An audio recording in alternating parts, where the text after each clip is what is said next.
ആകാശവാണി. നമസ്കാരം. പ്രത്യേക വാർത്താ ബുള്ളറ്റിൻ വായിക്കുന്നത് ദീപു എസ്.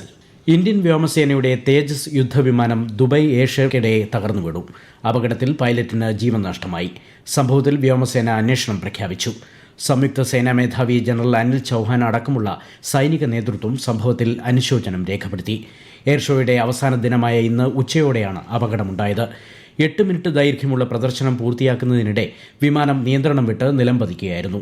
അടിയന്തര പ്രതികരണ സംഘങ്ങളെയും അഗ്നിശമന സേനയും സ്ഥലത്ത് വിന്യസിച്ച് തീപിടുത്തം നിയന്ത്രണ വിധേയമാക്കി.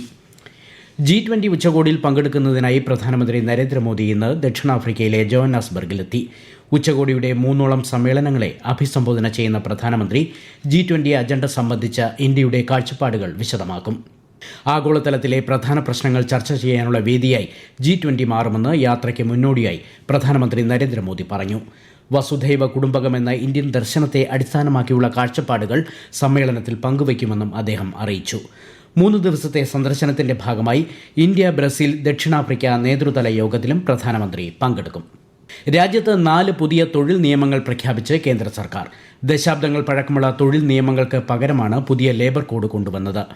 മെച്ചപ്പെട്ട വേതനം, സാമൂഹിക സുരക്ഷ, തൊഴിലാളി ക്ഷേമം എന്നിവ ഇതിലൂടെ ഉറപ്പുവരുത്താനാകുമെന്ന് തൊഴിൽ മന്ത്രാലയം വ്യക്തമാക്കി.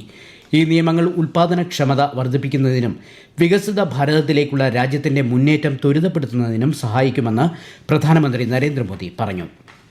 ഉപരാഷ്ട്രപതി CP രാധാകൃഷ്ണന്റെ 2 ദിവസത്തെ ആന്ധ്രാപ്രദേശ് സന്ദർശനത്തിന് നാളെ തുടക്കം. പുട്ടപർത്തിയിലെ ശ്രീ സത്യസായി ഇൻസ്റ്റിറ്റ്യൂട്ടിലെ 44ാമത് ബിരുദദാന ചടങ്ങിൽ അദ്ദേഹം മുഖ്യാതിഥിയായി പങ്കെടുക്കും. സന്ദർശനത്തിന്റെ 2ാം ദിവസം ശ്രീ സത്യസായി ഹിൽ വ്യൂ സ്റ്റേഡിയത്തിൽ നടക്കുന്ന ശ്രീ സത്യസായി ബാബയുടെ ശതാബ്ദി ആഘോഷങ്ങളിൽ പങ്കെടുക്കുന്ന ഉപരാഷ്ട്രപതി തുടർന്ന് പാലാസമുദ്രത്തിലെ നാഷണൽ അക്കാദമി ഓഫ് കസ്റ്റംസിന്റെ പുതിയ ക്യാമ്പസും സന്ദർശിക്കും. സംസ്ഥാനത്ത് തദ്ദേശ തെരഞ്ഞെടുപ്പിൽ നാമനിർദ്ദേശ പത്രികകൾ സമർപ്പിക്കുന്നതിനുള്ള സമയപരിധി അവസാനിച്ചു.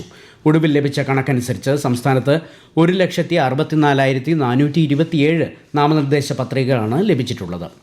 മലപ്പുറത്താണ് ഏറ്റവും കൂടുതൽ പത്രിക ലഭിച്ചത്, 19,959.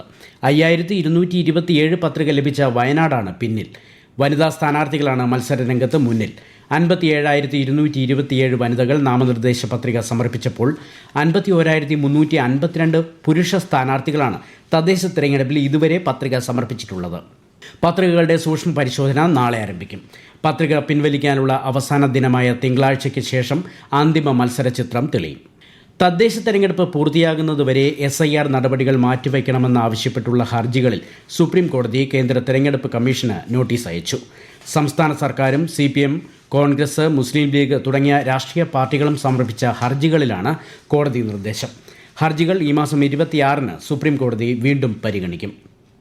തീവ്ര വോട്ടർ പട്ടിക പരിഷ്കരണവുമായി ബന്ധപ്പെട്ട് മുഖ്യ തിരഞ്ഞെടുപ്പ് ഓഫീസറുടെ നേതൃത്വത്തിലുള്ള രാഷ്ട്രീയ പാർട്ടി പ്രതിനിധികളുടെ യോഗം നാളെ തിരുവനന്തപുരത്ത് നടക്കും.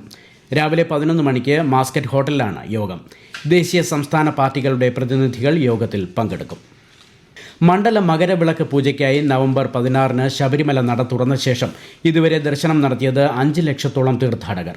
നവംബർ 21 വൈകിട്ട് 7 വരെ 4,94,151 തീർത്ഥാടകരാണ് എത്തിയത്. നവംബർ 21-ന് മാത്രം വൈകിട്ട് 7 വരെ 72,037 തീർത്ഥാടകർ ദർശനം നടത്തി. ശബരിമല സ്വർണ്ണ കവർച്ച കേസിൽ പ്രതിയായ മുൻ ദേവസ്വം ബോർഡ് പ്രസിഡന്റ് A. പത്മകുമാറിന്റെ ആറന്മുളയിലെ വീട്ടിൽ പ്രത്യേക അന്വേഷണ സംഘം ഇന്ന് പരിശോധന നടത്തി.